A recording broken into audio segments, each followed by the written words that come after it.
Bismillahirrahmanirrahim. Kuntum khaira ummatin ukhrijal linnas ta'muruna bil ma'ruf wa tanhauna 'anil munkar wa tu'minuna billah. Qala aidan wa man ahsanu qawlan mimman da'a ila Allah wa 'amila shalihan wa qala innani minal muslimin. Faqala Rasulullah sallallahu alaihi wasallam, man ahya sunnati faqad ahabbani wa man ahabbani kana ma'iya fil jannah. Alhamdulillah, segala puji hanya milik Allah Subhanahu wa taala. Kita bersyukur kepada Allah Subhanahu wa taala karena dengan kasih sayang Allah Subhanahu wa taala, Allah Subhanahu wa taala masih menggerakkan daripada kaki kita. Allah Subhanahu wa taala masih menggerakkan daripada hati kita. Allah Subhanahu wa taala masih berikan kita nikmat kesempatan sehingga kita bisa melaksanakan sesuatu yang diwajibkan oleh Allah Subhanahu wa taala kepada seluruh hamba yang beriman, yaitu salat maghrib secara berjamaah. Salat adalah perintah Allah Subhanahu wa taala, sedangkan berjamaah adalah sunnah baginda Rasulullah sallallahu alaihi wasallam. Hadirin yang dimuliakan Allah Subhanahu wa taala. Allah Subhanahu wa taala Khaliq yang Maha menciptakan. Allah Subhanahu wa taala ciptakan 7 lapis langit, 7 lapis bumi. Allah Subhanahu wa taala ciptakan makhluk yang nampak maupun tidak yang nampak. Allah Subhanahu wa taala ciptakan makhluk yang hidup maupun yang mati. Allah Subhanahu wa taala ciptakan makhluk yang bergerak maupun tidak bergerak. Semua yang ada di langit maupun di bumi adalah ciptaan Allah Subhanahu wa taala. Yang kedua, hadirin yang dirahmati Allah Subhanahu wa taala, Allah Subhanahu wa taala lah yang Maha Malik, yang Maha memelihara. Semua Allah Subhanahu wa taala pelihara ini makhluk. Tidak akan terjadi siang dan malam kecuali kehendak Allah. Tidak akan terjadi hujan dan panas kecuali kehendak Allah. Tidak akan bergeser planet satu planet lain berputar edarannya kecuali dengan izin Allah atau kehendak Allah Subhanahu wa taala. Tidak akan bergeser satu biji pasir yang ada di pantai kecuali dengan kehendak Allah Subhanahu wa taala. Tidak akan jatuh selembar daun dari rantingnya, hadirin yang dimuliakan Allah, kecuali kehendak Allah Subhanahu wa taala. Tidak akan berkedip ini kita punya mata kecuali kehendak Allah Subhanahu wa taala. Tidak akan berdetak jantung kita, hadirin yang dimuliakan Allah. Tidak akan mengalir darah dalam tubuh kita kecuali kehendak Allah Subhanahu wa taala. Semua aspek kehidupan manusia adalah dengan izinnya, dengan kehendaknya Allah Subhanahu wa taala. Kita tidak tahu apa-apa, bukan siapa-siapa, dan tidak punya apa-apa. Semua adalah kehendak Allah Subhanahu wa taala. La ilaha illallah. Allahu Akbar. Yang ketiga, hadirin yang muliakan Allah Subhanahu wa taala, Allah Subhanahu wa taala yang Maha berezeki. Seluruh makhluk maupun yang di langit, di bumi, semua rezeki ditanggung oleh Allah Subhanahu wa taala. Hadirin yang dimuliakan Allah, ada salah satu contoh seorang nabi yang kaya raya, punya kerajaannya, dia punya tentara, yaitu Nabi Sulaiman alaihissalam. Dia punya kerajaan, punya tentara, harta yang banyak. Maka dia dengan bangga ingin mengetes kekuasaan atau kekayaannya, ingin mengetes, coba-coba dia ingin menanggung satu rezeki makhluknya Allah Subhanahu wa taala. Maka dia minta izin kepada Allah Subhanahu wa taala, ya Allah, izinkan saya menanggung rezeki satu makhlukmu, kata Nabi Sulaiman. Maka dengan dia bangga, dia kumpulkan seluruh makanan, seluruh prajuritnya perintahkan. Karena Nabi Sulaiman, Pak, dia seluruh makhluk adalah tentaranya. Dari mulai golongan jin, golongan binatang, semua tentara Nabi Sulaiman alaihissalam. Maka dia perintahkan seluruh tentaranya untuk mengumpulkan makanan. Maka alim ulama sampaikan kurang lebih dia kumpul itu makanan selama 40 hari 40 malam. Bagaimana banyak makanannya, Pak? Maka ya Allah sudah kumpulkan makanan untuk satu makhlukmu, kata Nabi Sulaiman alaihissalam. Maka kata Allah, baiklah kalau begitu aku kirimkan satu makhluk ikan yang sangat besar. Sehingga satu kali makan habis makanannya, Pak. Satu kali makan habis itu makanan. Maka kata Nabi Sulaiman, kalau itu ya Allah saya kumpulkan lagi makanan. Maka kata ikan tadi, kata Allah kumpulkan. Maka ikan itu memprotes, ya Allah, gara-gara Nabi Sulaiman ingin mesti kaya rezeki, sampai sekarang saya masih lapar dan makan belum terkumpul, kata ikan tadi. Bayangkan, Pak, dikumpulkan 40 hari 40 malam, satu kali makan habis itu makanan. Baru dikumpul lagi 1 bulan lebih. Sementara ikan sudah lapar lagi. Sementara selama ini ya Allah, kau berikan saya rezeki, tidak pernah saya merasa kelaparan sedikit pun, kata ikan tadi. Subhanallah. Begitu hebat Allah Subhanahu wa taala, hadirin yang dimuliakan Allah. Maka hadirin yang dimuliakan Allah Subhanahu wa taala, jadi inilah untuk menanamkan iman dalam kehidupan kita, Pak, untuk meyakini semua aspek kehidupan kita adalah datangnya dari Allah. Jangan banggakan dengan saya, jabatan saya tinggi, saya si B, saya si A, jangan. Semuanya dengan izin Allah Subhanahu wa taala. Kalau Allah berkehendak, semua akan terjadi tanpa kita sadari, tanpa kita ketahui, hadirin yang dimuliakan Allah. Maka hadirin yang dimuliakan Allah Subhanahu wa taala, begitu banyak Allah Ta'ala berikan nikmat kepada manusia, Pak. Maka banyak sekali. Maka disampaikan Al-Quran itu yang artinya, seandainya ranting-ranting dijadikan pena di dunia ini, dan daun-daun yang ada di dunia ini dijadikan kertas, dan air laut, air sungai, air danau ditambah lagi 7 benua untuk menghitung nikmat Allah Subhanahu wa taala yang diberikan kepada manusia, maka pasti dan pasti tidak akan cukup untuk menghitung nikmat Allah Subhanahu wa taala yang diberikan kepada manusia. Maka kata alim ulama, yang nampak nikmat Allah berikan kepada kita itu ada 3, Pak. Yang nampak sekali nikmat yang berikan kepada kita. Apa itu 3 perkara yang berikan nikmat kepada kita? Pertama, Allah Subhanahu wa taala berikan nikmat harta kepada manusia. Allah berikan nikmat harta kepada manusia, semua Allah berikan nikmat harta. Kepada siapa Allah berikan nikmat harta? Orang Islam, bukan Islam, orang taat, tidak taat, orang kafir, semua berikan nikmat harta, hadirin yang dimuliakan Allah. Maka kata alim ulama kita, ini nikmat harta masih dikategorikan nikmat yang rendah. Kemudian kata alim ulama kita, ada nikmat yang lebih mahal, lebih berharga dari nikmat harta. Yaitu kata alim ulama kita, nikmat kesehatan. Ini nikmat kesehatan, Pak. Kenapa dibilang lebih berharga, lebih mahal daripada nikmat harta? Karena, Pak, kalau orang, contoh kecil saja, kita pergi ke rumah sakit, rumah sakit mana, rumah sakit besar, ada orang sakit atau stroke, jantungan, diabetes dan sebagainya. Orang stroke, Pak, bisa kita tanya, sekarang Bapak punya uang 10 miliar, tapi Bapak terkapar di rumah sakit, tidak bisa bergerak sedikit pun.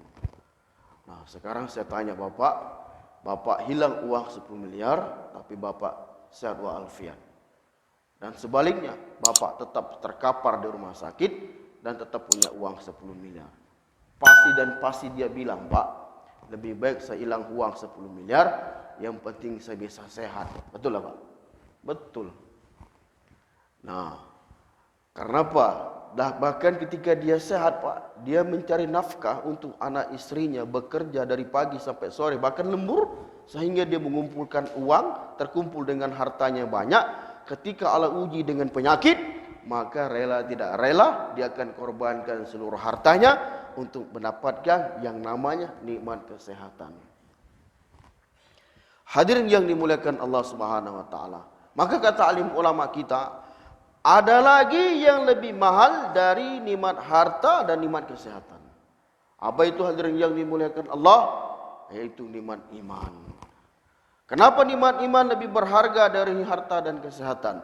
Karena seseorang yang akan selamat di hadapan Allah Subhanahu wa taala bukan dari hartanya banyak, bukan karena dia sehat, tapi yang apabila dia mati bawa iman, bawa amal, dia akan selamat dunia dan akhiratnya Allah Subhanahu wa taala. Maka itu nikmat iman paling mahal dari segala-galanya. Kalau dia punya harta, punya kesehatan, tapi kalau tidak berikan iman dalam kehidupannya, maka dia, walaupun dia punya harta banyak, badan sehat, jauh dari perintah Allah, maka dia akan sengsara, baik dunia yang sementara apalagi akhirat yang selama-lamanya. Walaupun dia tidak punya harta, sakit-sakit, tidak punya iman, tidak punya amal juga, dia akan sengsara dunia, akhirat yang selama-lamanya. Tapi kalau dia punya harta, punya kesehatan, Allah berikan nikmat iman juga pada kehidupannya, maka dia akan bahagia, baik dunia pun akhirat yang selama-lamanya. Jadi ukuran bukan daripada sehatnya orang, bukan ukuran banyak hartanya orang itu, tapi ukuran sebagaimana dia taat kepada Allah, iman sempurna kepada Allah, amalnya betul, maka dia akan bahagia dunia dan akhiratnya Allah Subhanahu wa taala. Hadirin yang dimuliakan Allah Subhanahu wa taala, dan inilah hadirin yang dimuliakan Allah, yang diusahakan Nabi, yang diajarkan Nabi kepada sahabatnya di kota Mekah selama 13 tahun, bagaimana Nabi membimbing sahabatnya meyakinkan Allah Subhanahu wa taala, mengimani Allah Ta'ala, mentauhidkan Allah dalam kehidupannya. Selama 13 tahun mereka digembleng Nabi, sehingga mereka imannya sempurna kepada Allah. Maka hadirin yang dimuliakan Allah Subhanahu wa Ta'ala, sahabat 13 tahun, bagaimana iman mereka yakin kepada Allah. Tapi Nabi selalu ingatkan kepada sahabatnya, jadidu imanakum. Qila kaifat jadidu imanana ya Rasulullah. Qal aksiru min qawli la ilaha illallah. Kata Nabi, perbarui iman kalian, perbaiki iman kalian. Maka sahabat bertanya, ya Rasulullah, bagaimana cara perbaiki iman kami? Kata Nabi, aksiru min qawli la ilaha, bukan azikri, aksiru min qawli, bicarakan la ilaha illallah. Maksudnya bagaimana hadirin yang dimuliakan Allah? Bicarakan kehebatan Allah Subhanahu wa taala dalam kehidupan kita sehari-hari. Allah yang menciptakan kita, Allah yang mematikan kita, Allah yang memberikan rezeki kita, semua datangnya dari Allah Subhanahu wa taala. Hari-hari sahabat diajar mentauhidkan Allah sehingga mereka iman sempurna kepada Allah. Ketika iman sempurna, Pak, Nabi selalu ingatkan, perbaiki iman kalian. Karena Nabi paham hadirin yang dimuliakan Allah. Kalau malaikat imannya mentok, Pak, naik terus. Kalau sahabat Nabi naik terus imannya. Kalau sahabat naik turun imannya sahabat. Maka itu Nabi selalu ingatkan, kalau umat akhir zaman ini imannya keluar masuk. Pagi dia beriman, sore kafir. Sore beriman, paginya sudah kafir lagi. Maka ini kata Nabi, alim ulama kita, selalulah bicarakan kehebatan Allah. Bicarakan kalimat la ilaha illallah, sehingga iman kita terpelihara, sehingga kita selalu istiqomah menjalankan perintah Allah. Maka hadirin yang dimuliakan Allah Subhanahu wa taala, ketika sahabat sudah imannya sempurna, yakin sempurna kepada Allah Subhanahu wa taala, 13 tahun hijrah ke Madinah, baru ada perintah salat. Ketika hijrah ke Madinah ada perintah salat, mereka tanpa ada keraguan sedikit pun melaksanakan perintah Allah Subhanahu wa taala, karena imannya sempurna sehingga salatnya berkualitas. Ketika salatnya berkualitas, karena mereka sudah yakin akan semua mereka inginkan akan Allah kabulkan, hadirin yang dimuliakan Allah, karena imannya sudah sempurna kepada Allah. Di mana kualitas salat daripada sahabat, hadirin yang dimuliakan Allah? Ada salah seorang sahabat ketika dia diutuskan untuk berjihad oleh Rasulullah SAW, itu namanya Muaz. Ketika dia diutuskan untuk ke negeri lain, ada gunung yang besar di depan matanya, maka tidak bisa menyeberang. Maka dia cukup solat 2 rakaat, berdoa kepada Allah, dengan izin Allah gunung bisa terbelah 2. Kualitas solat, hadirin yang dimuliakan Allah. Kualitas solat, Pak, sehingga datang pertolongan Allah, gunung bisa terbelah 2, sehingga dia digelar gelar Nabi Muaz bin Jabal, Muaz bin gunung. Karena dengan kualitas imannya, kualitas solatnya, sehingga gunung terbelah 2, hadirin yang dimuliakan Allah. Itu juga ada seorang sahabat ketika diutus para Nabi untuk berdakwah, pas dia nyebrang ada samudra yang luas, samudra yang luas, air yang luas, maka dia solat 2 rakaat, berdoa kepada Allah sehingga dia bisa kudanya berjalan atas air, kaki kuda pun tidak basah sedikit pun, hadirin yang dimuliakan Allah. Bukan syirik, Pak, bukan kekuatan ilmu, tapi kualitas solatnya. kualitas sujudnya kepada Allah Subhanahu wa taala, kualitas ketawaduhannya kepada Allah Subhanahu wa taala, sehingga Allah taala tolong mereka, kaki kuda pun tidak basah nyebrang ke negeri lain. Hadirin yang dimuliakan Allah. Ada lagi kualitas salat, hadirin yang dimuliakan Allah. Menantu Rasulullah SAW sendiri, itu apa namanya? Sayyidina Ali. Sayyidina Ali ketika dia pulang dari perang, maka dia tanya istrinya, "Wahai istriku, ada makanan?" "Tidak ada makanan, wahai suamiku." Kalau kita, Pak, antara dua tu lari. Kalau bukan berhutang ke rumah orang tua, ke rumah keluarga, cari beras, cari makanan ke rumah tante. Tapi ini kualitas imannya sempurna kepada Allah, Sayyidina Ali, maka dia bukan lari kepada makhluk, tapi dia lari ke masjid. Dia wudu, perbaiki istinjanya, wudu, gerakan bacaannya, berdoa kepada Allah. Pulang lagi tanya istrinya, "Ada makanan, wahai istriku?" "Tidak ada, belum ada makanan," kata istrinya. Pulang lagi dia ke masjid, buat amal lagi, solat lagi, berdoa kepada Allah. Pulang lagi sampai 2 kali, tanya lagi, "Wahai istriku, ada makanan?" "Belum ada makanan, wahai suamiku." Pulang lagi ke masjid, Pak. Kalau kita sudah marah-marah. Tapi ini sahabat, Masya Allah. Pulang lagi ke masjid, solat lagi 2 rakaat, dia malah 4 rakaat, minta kepada Allah, nangis-nangis, sehingga dia pulang. Hadirin yang dimuliakan Allah, nilai itu isi tempat-tempat di rumahnya itu penuh dengan tepung gandum. Maka tanya istrinya, "Wahai istriku, dari mana tepung gandum semua ada di rumah kita ini?" Itu penggiling gandum yang punyamu di belakang rumah, tanpa ada biji gandum, tapi mengeluarkan tepung gandum, penggilingnya. Maka dia penasaran, hadirin yang dimuliakan Allah, dia buka itu penutup untuk biji gandum, maka seketika itu penggiling gandum berhenti, hadirin yang dimuliakan Allah. Maka keesokan harinya bertanya kepada Rasulullah SAW, apa kata Rasulullah SAW? "Wahai Ali, seandainya kau tidak buka itu penutup penggiling gandum, maka penggiling itu akan mengeluarkan tepung gandum sampai datangnya hari kiamat." Hadirin yang dimuliakan Allah. Kualitas solat, Pak. Kualitas solat bagaimana sahabat telah contohkan untuk kita semua. Sekarang kenapa kita ketika melakukan amal, doa kita tidak terkabul, amalan kita, iman kita belum yakin, karena kita belum sempurna, belum usaha untuk memperbaiki iman dalam kehidupan kita. Belum sungguh-sungguh untuk memperbaiki iman dalam diri kita. Belum sungguh-sungguh bagaimana solat jadikan kebutuhan dalam kehidupan kita. Sehingga belum datang pertolongan Allah. Belum datang janji Allah terhadap kita, hadirin yang dimuliakan Allah. Jangan salahkan Allah kenapa doaku tidak dikabulkan. Kenapa doa saya tidak dikabulkan? Jangan sampai dalam kehidupan kita ini ada yang mungkin pakaian dari yang haram, mungkin makanan haram. Kita tidak tahu, hadirin yang dimuliakan Allah. Sahabat dulu bagaimana kisah Abu Bakar radhiyallahu an.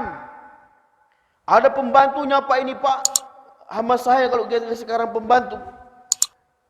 Ketika pembantunya pergi ke pasar, ada seorang yang bernazar, "Kalau sembuh ini maka aku berikan hadiah ke kau makanan, aku berikan hadiah." Maka hadirin yang dimuliakan Allah, ketika dia bawa itu hadiah dari orang bernazar, ketika Abu Bakar ingin makan, biasa Abu Bakar bertanya, "Ini makanan kau dapatkan dari mana?" Tapak karena umat Abu Bakar lapar, langsung makan. Maka ceritakanlah bahwa itu makanan pada orang bernazar dan berikan hadiah, langsung dia muntahkan, hadirin yang muliakan Allah. Apa kata Abu Bakar?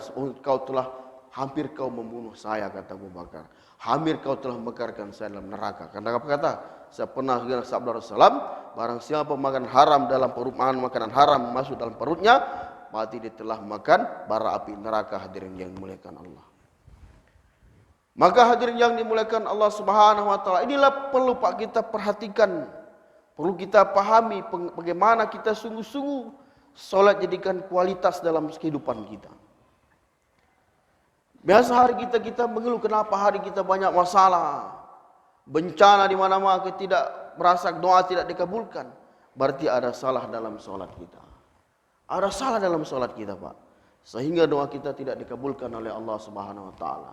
Sehingga akhlak kita tidak ada perubahan. Akhlak masih buruk walaupun sudah solat, dia masih melakukan maksiat. Walaupun dia solat masih perkataan tidak baik. Walaupun dia solat masih suka memburukkan prasangka buruk pada orang lain. Berarti solatnya belum berkualitas, hadirin yang dimuliakan Allah. Maka ini kita selalu buat usaha bagaimana solat kita berkualitas dalam kehidupan sehari-hari. Maka sungguh-sungguhlah selalu jaga solat. Minimal kata alim ulama kita untuk menjaga solat, kata Rasulullah itu solat 5 waktu. Solat 5 waktu di masjid, Pak. Ini untuk meningkatkan kualitas jaga solat 5 waktu. InsyaAllah dengan kita ke masjid nanti akan kualitas akan menambah solat kita. Dan kalau kita berjamaah terus nanti akan datangkan pertolongan Allah. Hadirin yang dimuliakan Allah Subhanahu wa taala, setelah kita menjaga solat, menjaga amal, itu hanya untuk kita, Pak. Solat itu untuk kita. Allah tidak butuh dengan solat kita. Karena Allah Subhanahu wa taala tidak butuh kepada makhluk, yang butuhlah makhluk yang butuh kepada Allah. Karena seluruh manusia ini semua solat satu dunia tidak akan menaikkan derajat Allah. Allah tetap agung dengan keagungannya. Seluruh manusia bermaksiat kepada Allah, seluruh manusia satu dunia bermaksiat kepada Allah tidak akan turun ke derajatnya. Allah tetap Allah. Karena ini solat bukan untuk Allah, tapi untuk kita sendiri. Pahalanya untuk kita bukan untuk Allah. Kebanyakan manusia umat hari ini salah faham, dia kira solat untuk Allah. Tidak, Allah tidak sedikit pun butuh kepada kita, tapi kita yang butuh Allah Subhanahu wa taala. Hadirin yang dimuliakan Allah Subhanahu wa taala, setelah kita solat, perbaiki amal, perbaiki solat kita. Bagaimana kita banyak muhasabah diri, baik dalam segi wudu, baik segi dalam istinja, kita perbaiki bagaimana ini solat menjadi kualitas dalam kehidupan kita. Ketika kita punya masalah, selesaikan dengan solat. Hadirin yang dimuliakan Allah Subhanahu wa taala. Setelah solat kita ada namanya, kita punya hak. Hak namanya itu hak saudara muslim kita. Maka itu kata Kaji Mukhlisun rahmatullah alaih, di dunia ini sebenarnya, Pak, hanya 2 usaha.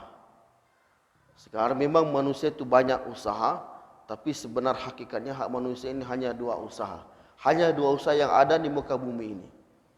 Yang pertama usaha daripada iblis. Usaha daripada iblis. Apa itu usahanya iblis? Dia siang malam tanpa tidur bagaimana mengajak manusia masuk nerakanya Allah. Siang malam ini iblis buat usaha, Pak. Buat usaha siang malam. Dia tidak mengambil harta kita. Dia tidak mengambil anak istri kita. Dia tidak mengambil mobil mewah kita. Tidak. Tapi dia bagaimana menghasut, menggoda kita. Jauh dari perintah Allah Subhanahu wa taala. Sehingga kita lalai dan akan bersamanya dalam nerakanya Allah Subhanahu wa taala. Siang malam, Pak, iblis usaha. Sampai datangnya hari kiamat. Maka hadirin yang dimuliakan Allah Subhanahu wa taala, dengan kasih sayang Allah taala kepada manusia ini, Allah Subhanahu wa taala kirimlah nabi. Berapa nabi Allah kirimkan dan rasul? 124.000 nabi rasul diutuskan oleh Allah taala di muka bumi ini, hanya satu perkara, bagaimana untuk mengenalkan manusia kepada Allah Subhanahu wa taala. Inilah lawan daripada usaha iblis. Nabi juga siang malam buat usaha, Pak. Nabi buat siang malam kerja, siang malam buat usaha, bahkan tidak tidur, siang malam menderita, dicaci maki, dilempar, buat usaha bagaimana manusia selamat di hadapan Allah Subhanahu wa taala. Hadirin yang dimuliakan Allah Subhanahu wa taala, dan ini usaha terus sampai ke para sahabat, alim ulama, sampai saat ini kita buat usaha. Sekarang hari ini, Pak, kita lihat nabi sudah meninggal, sahabat-sahabat telah meninggal, sementara iblis tidak meninggal. Berkembang biak terus iblis itu sampai hari kiamat.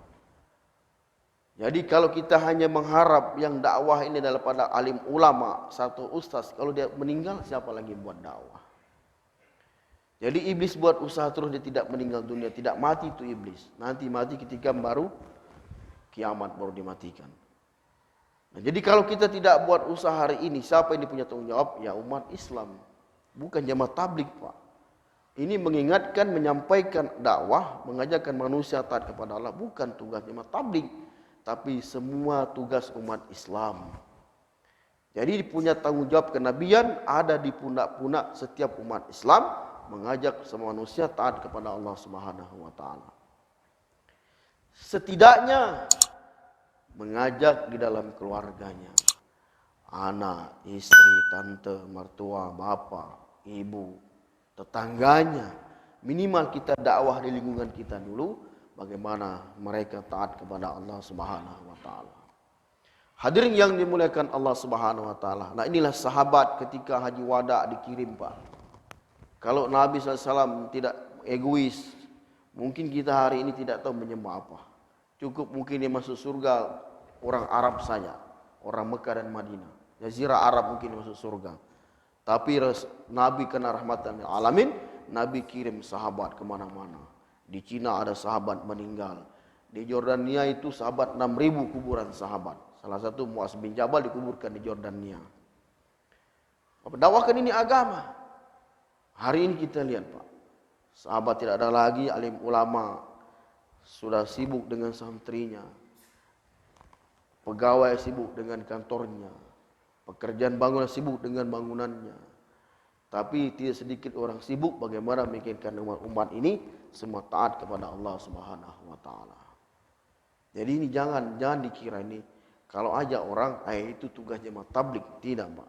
Kita semua umat Islam punya tanggung jawab untuk mengajak manusia untuk taat kepada Allah Subhanahu wa taala. Dengan maka ketika kita punya tanggung jawab ini, Pak, tidak gratis. Allah beri pahala, Pak. Apa kata Rasulullah SAW? Barang siapa mengajak satu amalan kebaikan sehingga orang itu melakukan kebaikan tersebut, maka Allah Subhanahu wa taala akan memberikan pahala yang sama tanpa mengurangi pahala orang yang mengerjakan tadi. Bayangkan, Pak, kalau orang satu sholat di kampung ini tidak pernah sholat, kita datangi dengan kasih sayang, dengan kelembutan, dengan hikmah, ajak dia ke masjid sehingga dia sholat 5 waktu, maka pahala 5 waktu mengalir dalam untuk kita pahalanya, hadirin yang dimuliakan Allah. Dia ajak lagi anaknya, dapat lagi kita pahala. Dia pergi haji, dapat lagi pahala. Dia anaknya tahfiz Quran, dapat lagi pahala. Terus mengalir pahala kita. Hanya satu orang kita ajak sholat dengan Allah Ta'ala. Maka itu, Pak, ketika 2 tahun yang lalu ada jamaah Jeddah gerak di halakah kita sekitar Tuduk Puli ini. Ketika dia ceramah di Majlis Syekhul Watan, ceramah subuh, dibilang kami ini dari Jeddah. Kenapa kami tinggalkan Mekah rela ke Makassar? Padahal Makassar ini mayoritas Islam. Sementara kalau kami di Mekah itu, Pak, di Masjidil Haram, sholat itu 100.000 pahalanya. Tuh. Dibilang begitu. Tapi kalau kami pulang, mentok pahalanya, tidak bertambah lagi. 100.000 gitu pahalanya. Tidak bertambah lagi. Kalau sudah tinggal ke Masjidil Haram. Kan begitu. Kalau pergi umroh, Pak, dibilang kami setiap libur, kami pergi umroh.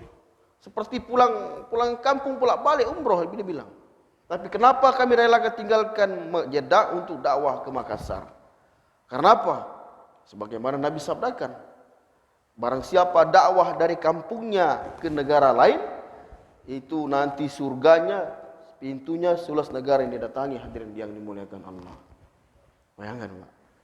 Kemudian beliau katakan, satu orang dari Makassar ini kami dakwahkan kepada mereka, orang jauh dari perintah Allah, sehingga kami ajak dia taat kepada Allah dan dia menjalankan perintah Allah sampai akhir hayatnya, keluarganya semua taat kepada Allah, kata beliau, maka pahalanya bukan lagi 100.000, sampai terus sampai hari terus menerus, kata beliau, hadirin kepada Allah. Bayangkan, Pak. Dari Jeddah ke Makassar dakwah, Pak.